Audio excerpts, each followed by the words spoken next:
Hi everyone, कैसे हो। हर इंसान चाहता है कि लोग उसकी रिस्पेक्ट करें, सब लोग उसे अच्छा इंसान माने। लेकिन कहीं ऐसा तो नहीं कि आप एक अच्छा इंसान बनने के चक्कर में अपना खुद का नुकसान कर रहे हो। तो क्या मतलब, हमें एक अच्छा इंसान नहीं बनना चाहिए, हमें एक बुरा इंसान बनना चाहिए। तो दोस्तों, एक अच्छा इंसान बनने में और अच्छा इंसान बनने के चक्कर में चूत बनने में काफ़ी फ़र्क होता है। कहीं ऐसा तो नहीं कि आप अच्छा इंसान बनने की कोशिश कर रहे हो और आपके आसपास के लोग आपका फ़ायदा उठा रहे हो।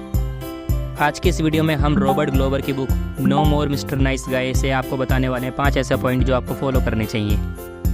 और साथ ही मैं अपना कुछ पास्ट एक्सपीरियंस भी आपके साथ शेयर करूंगा जिससे कि आप अच्छे से रिलेट कर पाओ। So without waste any time, let's begin. Number 1, teaching codependency. आपने ऐसा कई बार देखा होगा या आपने खुद भी किया होगा कि आप लोगों की हर काम में मदद करते हो, उन्हें ज़्यादा से ज़्यादा रिस्पेक्ट देते हो, आप अपना काम छोड़कर पहले उन्हें प्रायोरिटी देते हो जिससे कि आपकी एक इमेज उनके सामने बने और वो आपको पसंद करने लग जाए। लेकिन सच तो यह है कि आज के टाइम में मोस्टली लोग बस ऐसे ही इंसान की तलाश में रहते हैं जिनका वे अच्छे से यूज़ कर सकें, बाकी उन्हें उनसे कोई मतलब नहीं होता। हम क्लास में 3 दोस्त थे। चलो, प्राइवेसी को मेंटेन करने के लिए मैं असली नाम नहीं लेता हूँ। मैं, विकास और दीप्ति। और हम तीनों काफ़ी अच्छे दोस्त थे, लेकिन दीप्ति थोड़ी शातिर थी। मोस्टली केस में लोगों से ज़्यादा अच्छी दोस्ती तभी रखती थी जब वो इंसान की उसके किसी काम का हो। ये बात हमने धीरे धीरे टाइम बीत जाने के बाद नोटिस की थी। उसने हमसे भी दोस्ती सिर्फ अपना कुछ ना कुछ काम कराने के लिए ही करी थी। वो पहले तो मुझसे स्टडी रिलेटेड ही हेल्प मांगती थी, बट धीरे धीरे वो अपने पर्सनल काम भी कराने की कोशिश करने लगी थी। और वो हमेशा बोलती थी कि मैं बिज़ी हूँ, नहीं तो मैं खुद कर लेती। और वो बिज़ी के नाम पर बस अपने बॉयफ्रेंड से चैट कर रही होती थी। एक बार दीप्ति ने मुझे अपना कुछ काम करने के लिए कहा जो कि उसके बॉयफ्रेंड से रिलेटेड था। मैंने बेस्ट फ्रेंड होने की वजह से डायरेक्ट मना तो नहीं किया, लेकिन कुछ टाइम बाद मैंने बोल दिया कि सॉरी दीप्ति, मुझसे काम ही नहीं हो पाया। तो उसने मुझसे बोला कि तू किसी काम का नहीं है, और ऐसा बोलकर उसने मुझसे बात करना बंद कर दिया। उसका एक काम नहीं हो पाया तो उसने बोला कि तू किसी काम का नहीं है, लेकिन उससे पहले उसके कितने काम करे तो उसे कुछ भी याद नहीं था। फिर 5 महीने बाद उसका मैसेज आया तो मैं समझ गया कि पक्का इसे कुछ काम है, इसलिए इसने मुझे मैसेज किया है। और उसे अपना प्रोजेक्ट बनवाना था क्योंकि डिप्लोमा लेने के लिए प्रोजेक्ट काफ़ी ज़रूरी था। और इस बार मैंने उसे डायरेक्ट मना कर दिया और उसको ब्लॉक कर दिया, क्योंकि मैं अपनी लाइफ में खुद काफ़ी बिजी था। प्रोजेक्ट मुझे भी बनाना था जिसमें टाइम और मेहनत दोनों लगने वाले थे। इसलिए आप दूसरों से पहले अपने आप को प्रायोरिटी दो, क्योंकि आप चाहे किसी के लिए कितना भी कर दो, सामने वाला आपसे खुश नहीं होगा। और आप मुझे कमेंट करके बताओ कि क्या मैंने दीप्ति का काम ना करके अच्छा किया या बुरा किया। Number 2, understand nice guy syndrome.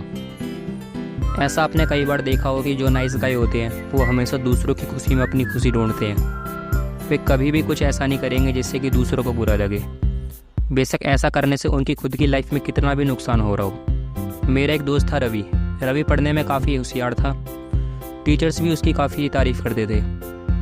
एक बार हमारी क्लास में एक नई लड़की आई जिससे रवि की दोस्ती होगी, और वो लड़की रवि से इस तरीके से बात करती थी जिससे कि रवि को लगने लग गया था कि वो लड़की उससे प्यार करती है, और रवि भी उससे प्यार करने लग गया था। जिसकी वजह से रवि हर टाइम उस लड़की से चैट करता था, उसका सारा काम करता था, और कई बार तो उसको पैसों की ज़रूरत होने पर उसे अपनी सेविंग्स के पैसे भी देता था। और इन सब की वजह से रवि अपनी स्टडी और अपने ऊपर बिल्कुल भी ध्यान नहीं दे पा रहा था। रवि को लगता था कि ये सब करने से वो लड़की उससे खुश हो जाएगी, उसे पसंद करेगी, और इसके बाद रवि उससे बोल देगा कि वो उससे प्यार करता है। लेकिन ये सब कई दिन चलने के बाद रवि को पता चला कि उस लड़की का ऑलरेडी कोई बॉयफ्रेंड है। उसका बॉयफ्रेंड उससे बात नहीं कर रहा था, जिसकी वजह से वो लड़की रवि से मीठी मीठी बातें कर रही थी। लेकिन जब उसका बॉयफ्रेंड उससे बात करने लग गया तो उसने रवि को छोड़ दिया। और रवि उस लड़की की खुशी के लिए उसका सारा काम करता था, उसे अपनी सेविंग्स के पैसे भी देता था और अपना सारा टाइम भी उसे ही देता था, जिससे कि उस लड़की को खुशी मिले। और इसकी वजह से उसने अपना नुकसान किया। रवि ने अपना काफ़ी टाइम और पैसा वेस्ट किया, ना ही स्टडी कर पाया, और जिसकी वजह से रवि फेल भी हो गया। इसलिए आपको दूसरों की खुशी में अपनी खुशी नहीं ढूंढनी चाहिए, आपको सिर्फ वही करना चाहिए जिसमें आपको खुशी मिले। Number 3, cease monitoring your benevolent actions. जो नाइस गाय होते हैं वो हमेशा किसी भी इंसान के लिए कुछ करते हैं तो वो ये उम्मीद करते हैं कि दूसरा इंसान भी उनके लिए वही काम करे। तो जब सामने वाला ऐसा कुछ नहीं करता तो वो अपने एहसान गिनवाने लग जाते हैं कि मैंने उसके लिए ऐसा किया, मैंने उसके लिए वैसा किया, वगैरह वगैरह। क्योंकि जब आपको दूसरों से सेम ट्रीटमेंट नहीं मिलता है तो आप खुद ही काफ़ी ज़्यादा फ्रस्ट्रेटेड हो जाते हो और काफ़ी ज़्यादा उल्टी सीधी हरकतें करते हो। एक हाई वैल्यू पर्सन कभी भी किसी के लिए कुछ करता है तो दूसरों से कोई एक्सपेक्टेशन नहीं रखता कि लोग भी उसके लिए कुछ करेंगे। नंबर 4, सेल्फ रिस्पेक्ट को बढ़ावा दें। अपने आप से प्यार करें।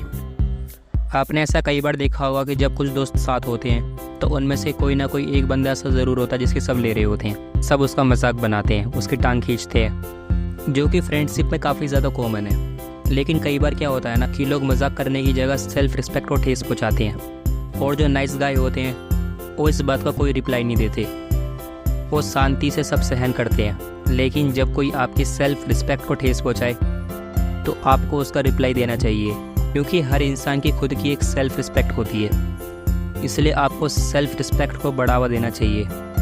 Number 5, don't agree other people opinion. Mostly case में ये देखा गया है कि जो नाइस गाय होते हैं वो हमेशा दूसरों के ओपिनियन को ही एक्सेप्ट कर लेते हैं। वे कभी अपने ओपिनियन को दूसरों के सामने नहीं रखते और वे अपने ओपिनियन की कोई वैल्यू भी नहीं करते। नाइस गाय हमेशा दूसरों की हाँ में हाँ मिलाते हैं, जो कि एक बिल्कुल गलत बात है। हमें अपने ओपिनियन को भी दूसरों के सामने रखना चाहिए और हमेशा दूसरों की हाँ में हाँ नहीं मिलानी चाहिए। और ऐसे ही और वीडियो देखना चाहते हो तो हमारे चैनल को सब्सक्राइब करो।